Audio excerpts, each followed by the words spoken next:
नमस्कार। कभी सोचा है कि एक बच्चा आखिर सीखता कैसे है? क्या वो अपनी दुनिया खुद बनाता है या फिर समाज उसके आसपास के लोग उसे आकार देते हैं?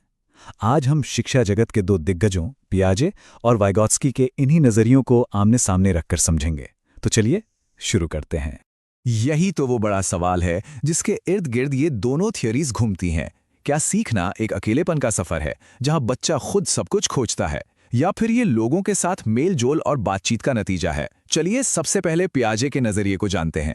तो जीन पियाजे का मानना था कि हर बच्चा एक स्वतंत्र शिक्षार्थी है, मतलब वो अकेले ही सीखता है।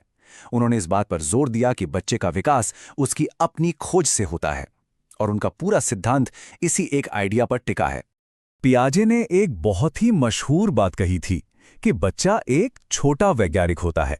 अब इसका मतलब क्या है? इसका मतलब यह है कि बच्चा अपनी दुनिया को खुद ही एक्सप्लोर करता है, चीजों के साथ प्रयोग करता है और इसी एक्टिव प्रोसेस के जरिए वो लगातार सीखता रहता है। पियाजे ने कहा कि बच्चे का दिमागी विकास 4 फिक्स्ड स्टेज में होता है। पहला है संवेदी गति, जब बच्चा छूकर, देखकर, मतलब अपने सेंस से दुनिया को समझता है। फिर आता है पूर्व संक्रियात्मक, जहां भाषा और कल्पना की दुनिया खुलती है। इसके बाद है ठोस संक्रियात्मक, जब बच्चा लॉजिक लगाना शुरू कर देता है। और आखिर में आता है औपचारिक संक्रियात्मक, जहां वो बड़ी बड़ी एब्स्ट्रैक्ट बातें भी सोच सकता है। पियाजे के हिसाब से हर बच्चा इसी क्रम में आगे बढ़ता है। और हाँ, ये है पियाजे के सिद्धांत का सबसे जरूरी पॉइंट। उनके लिए विकास पहले होता है और सीखना उसके बाद आता है। कहने का मतलब है, जब तक एक बच्चे का दिमाग किसी खास चीज को सीखने के लिए तैयार नहीं होता, वो उसे नहीं सीख सकता। उसकी मेंटल रेडीनेस सबसे जरूरी है। और अब आते हैं लेव वाइगॉत्स्की पर, जिनकी सोच पियाजे से बिल्कुल अलग थी। वाइगॉत्स्की ने कहा कि सीखने में सबसे जरूरी चीज है सामाजिक संपर्क। उनके लिए समाज, भाषा और दूसरों से मिलने वाला मार्गदर्शन ही सब कुछ था। वाइगॉत्स्की के मुताबिक सीखना अकेले होने वाली चीज है ही नहीं, ये एक सोशल प्रोसेस है। बच्चा अपने आसपास के लोगों से, अपने कल्चर से सीखता है, और इस पूरे प्रोसेस में भाषा सबसे जरूरी टूल है। और जाहिर है, जब भाषा और समाज जरूरी हैं, तो टीचर का रोल तो अपने आप में बहुत बड़ा हो जाता है। वाइगॉत्स्की ने एक बड़ा ही कमाल का कॉन्सेप्ट दिया, ZPD, यानी जोन ऑफ प्रॉक्सिमल डेवलपमेंट। अब ये क्या है? इसे ऐसे समझिए, ये उस दायरे को कहते हैं जो एक बच्चा अकेले कर सकता है और जो वो किसी बड़े या जानकार की मदद से कर सकता है, उसके बीच का गैप। वाइगॉत्स्की के लिए यही वो मैजिक जोन है जहां असली लर्निंग होती है।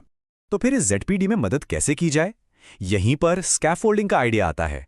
ये वो टेम्पररी मदद है, वो सहारा है जो एक टीचर या कोई साथी उस बच्चे को देता है ताकि वो उस मुश्किल काम को सीख सके। जैसे ही बच्चा सीख जाता है, ये सहारा हटा लिया जाता है।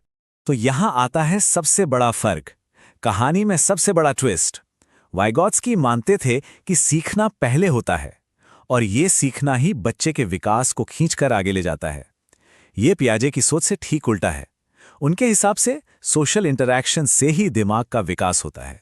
ठीक है, तो अब जब हमने दोनों थ्योरीज को समझ लिया है, तो चलिए अब इन्हें आमने सामने रखकर देखते हैं, ताकि इनके बीच का अंतर बिल्कुल साफ हो जाए।